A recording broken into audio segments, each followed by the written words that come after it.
పొగ త్రాగటం, మద్యం సేవించడం ఆరోగ్యానికి హానికరం మరియు ప్రాణాంతకం. అగ్రహారం నాకు చాలా ఇష్టమైన ఊరు. దానికి కారణాలు రెండు. మొదటిది గోదావరి, రెండు మా చిన్నమామయ్య. అంటరానితనానికి చాలా దూరంగా పెరుగుతున్న నాకు మొదటిసారి నాకు ఒక దళితుడిని పరిచయం చేసిన ఊరు. ఈ దేశంలో కుల వ్యవస్థ చావదు, చచ్చినట్టు నటించి దాని రూపం మార్చుకుంటుందంతే.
The boss is back, get ready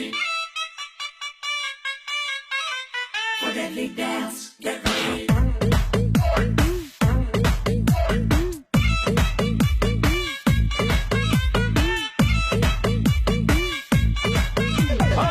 Rattalu Rattalu ఓ సోసి రత్తాలు నిన్ను చూస్తే నిలబడనంటాయి నా చొక్క బొత్తాలు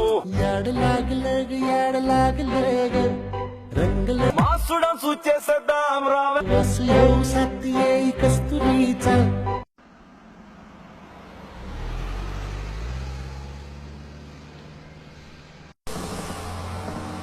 బాబు, అగ్రహారం ఇటేనా?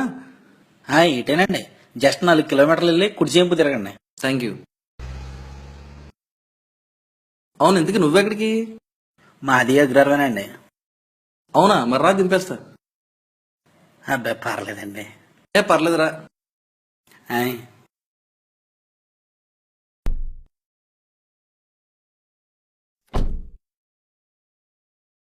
ఓకేనా? వెళ్దామండి.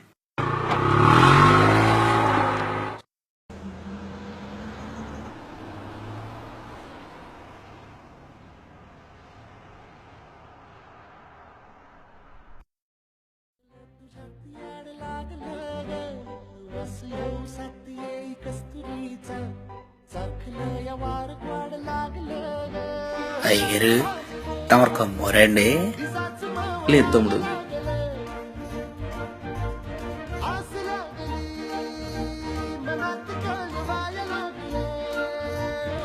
నా అడిగారింట్లో పెళ్లికి వెళ్తారట్టున్నారు. కాదు భయ్యా.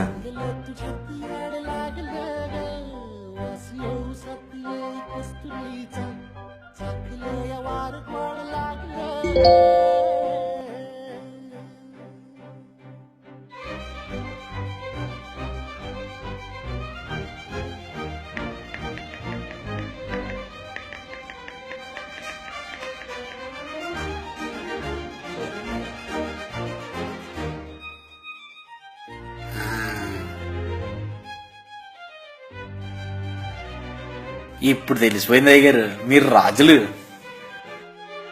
కాదు భయ్య.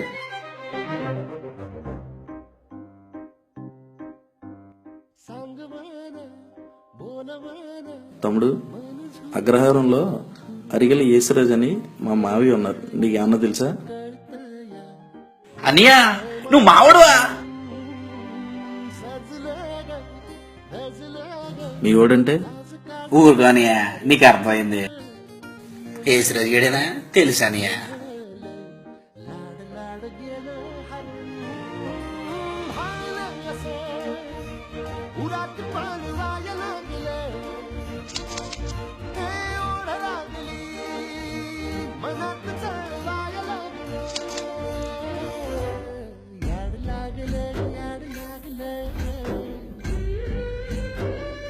ఈ ఊళ్ళో ఆడు తెల్లమోడు ఎవడు ఉండదు.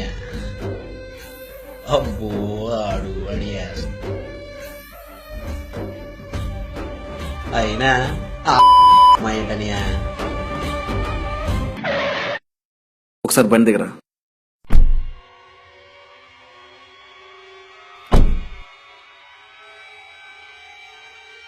ఇట్రా.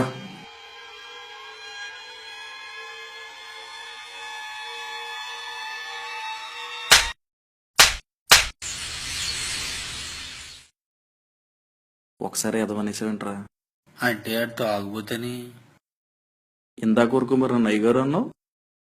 ఎవరో పెద్దోళ్ళ అబ్బాయి అనుకుని. పెద్దోళ్ళంటే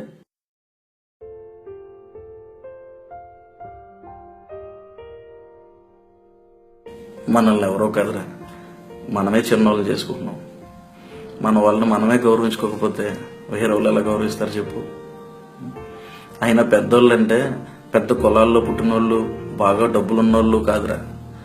మనకన్నా ఒక్కరోజు ముందు పుట్టినా వాళ్ళు మనకన్నా పెద్దోళ్ళే. వాళ్ళని మనం గౌరవించకపోయినా పర్లేదు, కానీ తక్కువ చేసి మాత్రం మాట్లాడకూడదు. ఎవడది ఏ కులమో తెలుసుకోవాలన్న తప్పనేందు కదా. మనిషా మంచోడా వరకు తెలుసుకుంటే సరిపోదా? అయినా పసుపు జెండాలు, ప్రభాస్ వాల్ పేపర్లు చూసి కులాన్ని అంచనేటివేంట్రా? దౌర్భాగ్యం కాకపోతే. అసలు 5 నిమిషాల్లో అటు ఇటు అయిపోయే రక్తానికి కులం ఏంటి చెప్పు. సర్లే గాని ఎందుకు ఏం చదువుతున్నావు? డిగ్రీ మధ్యలో ఆపేశానండి. ఎందుకని? సెకండ్ ఇయర్ లో 2 సబ్జెక్టులు ఆగినాయండి.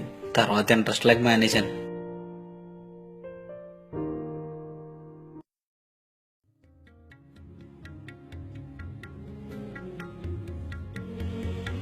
ఈయన్ని పెట్టుకోవాల్సింది ఇక్కడ కదరా, ఇక్కడ.